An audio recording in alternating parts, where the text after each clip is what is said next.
Assalamualaikum, saya Ahmad Darwish daripada Altruist. Ingin mengucapkan selamat Hari Raya Aidilfitri kepada seluruh warga Malaysia, terutamanya kepada ibu bapa, ahli keluarga, rakan dan juga jiran tetangga.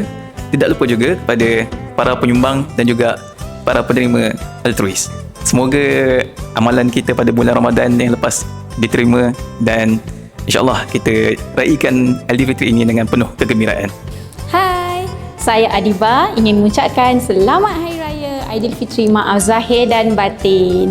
Alhamdulillah sepanjang bulan Ramadan ini Altruist telah berjaya mengedarkan selama 27 hari di bulan Ramadan tag berbuka puasa bersama orang baik, dan kami telah berjaya memberikan kepada 100 orang wang tunai untuk persediaan menjelang raya nanti.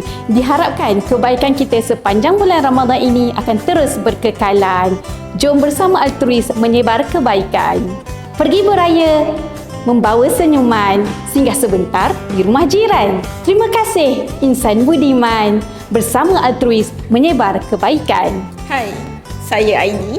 Saya ingin mengucapkan selamat Hari Raya, maaf zahir dan batin kepada mereka yang mengenali saya. Di sini setiap kebaikan yang kita hulurkan memberikan makna yang amat besarlah kepada orang lain. Terima kasih kepada semua yang bersama-sama kami secara langsung ataupun tidak langsung dalam memberikan harapan dan menyebarkan kebaikan kepada mereka yang memerlukan.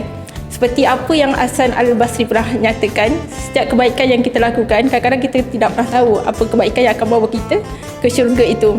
Untuk Aidilfitri yang bakal menyerang tiba ni, akan memberikan sinar harapan, kedamaian dan keberkatan lah kepada kita semua. Selamat Hari Raya dan maaf zahir dan batin.